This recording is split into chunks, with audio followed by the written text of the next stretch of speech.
கேரள மாநிலம் வயநாடு தொகுதிக்குட்பட்ட மானந்தாவடி பகுதியில் பாஜக வேட்பாளர் சுரேந்திரனை ஆதரித்து தமிழ்நாடு பாஜக தலைவர் அண்ணாமலை வாக்கு சேகரித்து வருகிறார். அவருடன் நமது செய்தியாளர் ரகுவரன் நடத்தும் சிறப்பு நேர்காணலை பார்க்கலாம்.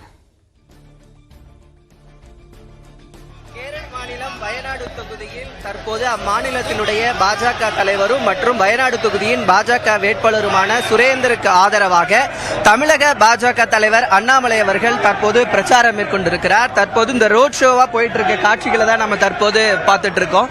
சார் வணக்கம் சார். சார் கர்நாடகா போனீங்க, தமிழ்நாட்டில் எலெக்ஷன் முடிச்சுட்டு வந்திருக்கீங்க, இப்போ கேரளா பார்க்குறீங்க, எப்படி இருக்கு சார் மக்களோட மனநிலை? சார், கேரளாவை பொறுத்த வரைக்கும் எனக்கு வயநாடு தொகுதியில் இருக்கிறோம். தேர்தலுடைய கடைசி நாள். நம்முடைய கேரளாவுடைய மாநில தலைவர் சுரேந்திரன் அவர்கள் இங்கே வேட்பாளராக நிற்கிறாங்க. இந்தியாவில் ஒரு விஐபி கான்ஸ்டியூன்சிங்கிற பேர் நான் ராகுல் காந்தி அவங்க எம்பியாக இருக்கிறாங்க. போன முறை ராகுல் காந்தி அவர்கள் கிட்டத்தட்ட 4,50,000 வாக்குகளுக்கு மேலே மார்ஜினில் வெற்றி பெற்றிருக்காங்க. அதே முறை ராகுல் காந்தி அவர்கள் எத்தனை முறை வயநாட்டுக்கு வந்திருக்காங்கன்னு பார்த்தீங்கன்னா அந்த 5 ஆண்டுகளில் 10 முறைக்கு விட கீழே. அதுலேயும் ஒரு கல்யாணத்துக்கு வந்ததெல்லாம் கழிச்சிங்கன்னா 5-6 டைம்ஸ் தான் வந்திருக்காங்க. இன்னைக்கு கேரளா மக்களுடைய மனநிலை என்ன? நமக்கு ஒரு விஐபி வேண்டாம். குறிப்பாக வயநாட்டில் இருக்கக்கூடிய பிரச்சனைகள்லாம் பார்த்தீங்கன்னா அடிப்படை பிரச்சனைகள், பிளான்டேஷன் ஒர்க்கர்ஸ்க்கு, தோட்ட தொழிலாளர்களுக்கு இருக்கக்கூடிய பிரச்சனை. ஸோ நம்முடைய வேட்பாளர் அவர்கள் 10 ஆண்டு காலம் வயநாட்டில் ஒரு எஸ்டேட்டில் வேலை செஞ்சுருக்காங்க. ஸோ குறிப்பாக அது ஒரு பெரிய அட்வான்டேஜ் அவங்களுக்கு. மக்கள் இவரை மண்ணின் மைந்தனாக பார்க்குறாங்க. எப்போ வேண்டுமானாலும் அக்சசபிளாக இருக்கணும், கூப்பிட்ட குரலுக்கு ஓடோடி வர வேண்டும். இன்னும் இந்த எலெக்ஷனை பொறுத்த வரைக்கும் 5 வருட காலம் ராகுல் காந்தி அவங்கள பார்த்துட்டாங்க. அடுத்த 5 ஆண்டு காலம் நம்ம கூப்பிட்டா உடனே வரக்கூடிய ஒரு வேட்பாளர் வேணும். அப்படிதான் கிரவுண்டில் மூட் இருக்குது. இது கூட பார்த்தீங்கன்னா பெரிய ஒரு ஷோவாக இருக்குது. அதே நேரத்தில் இது ஒரு மிக வித்தியாசமான கான்ஸ்டிடுவன்சி. 51% இஸ்லாமிய பெருமக்கள் இருக்கிறாங்க. கிட்டத்தட்ட பார்த்தீங்கன்னா 15-16% கிறிஸ்தவ பெருமக்கள் இருக்கிறாங்க. 30% இந்துக்கள் பெருமக்கள் இருக்கிறாங்க. ஸோ எல்லா சமுதாயமும், குறிப்பாக நம்ம மைனாரிட்டின்னு என்ன சொல்கிறோமோ அந்த சமுதாயம் இங்கே மெஜாரிட்டி, கிட்டத்தட்ட 68% இருக்கிறாங்க. அதனால் அது ஒரு பெரிய ஃபேக்டர் இங்கே. அதனால தான் ராகுல் காந்தி அவங்க இங்கே வயநாட்டுக்கு வந்தாங்க. ஆனால் இந்த முறை அதையெல்லாம் தாண்டி 4,65,000 ஓட்டில் அவர் ஜெயிச்சாங்கிறதெல்லாம் உடைத்து நம்முடைய வேட்பாளர் சுரேந்திரன் அவர்கள் வெற்றி பெறுவார்கள். அதில் எந்த மாற்று கருத்தும் இல்லை. காரணம், ராகுல் காந்தி அவருடைய செயல்பாடுகளை மக்கள் பார்த்து லோக்கல்ல நமக்கு ஒரு தலைவர் வேணும் அப்படிங்கிற முடிவுக்கு வந்திருக்காங்க.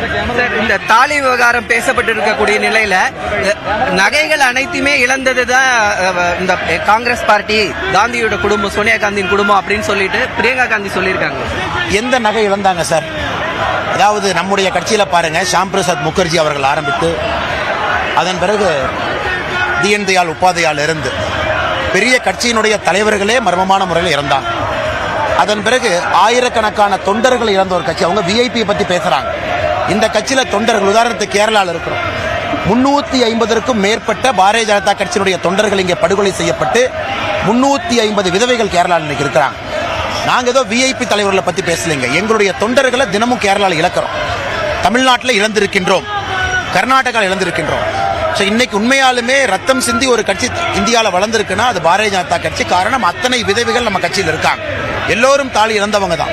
அவங்க சொல்ற மாதிரி 1-2 பெரும் தலைவர்களை மட்டும் அவங்களால சொல்ல முடியும். இன்னைக்கு ஒரு விஷயத்தை புரிந்து கொள்ள வேண்டும். பாரத பிரதமர் நரேந்திர மோடி அவர்களை பொறுத்தவரை ராகுல் காந்தி அவர்கள் என்ன பேசி இருக்கின்றாரோ அதைத்தான் அவர் பேசினார். ராகுல் காந்தி அவங்க பேசினது அப்படியே நான் சொல்றேன். நாங்க ஆட்சிக்கு வந்தால் இந்தியாவில் பினான்சியல் சர்வே, இன்ஸ்டிடியூஷனல் சர்வே பண்ணுவோம். அது பண்ணதுக்கு பிறகு அவர் ஹிந்தியில சொன்ன வார்த்தை, இந்துஸ்தான் கா ஆஸ்தி கியா வர்கா கே பாஸ் ஹே கிஸ்கே ஆத்மே ஹே. அதாவது இந்துஸ்தானுடைய சொத்து யாரு கையில் இருக்கு, எந்த கம்யூனிட்டி கையில் இருக்கு, எவ்வளவு இருக்கு அப்படிங்கறத நாங்க கண்டுபிடிப்போம். இது ராகுல் காந்தியினுடைய பேச்சு. சாம் பிட்ரோடா காங்கிரஸ் வெளிநாடு வாழ் இந்தியர்களுடைய தலைவராக இருக்கிறாங்க.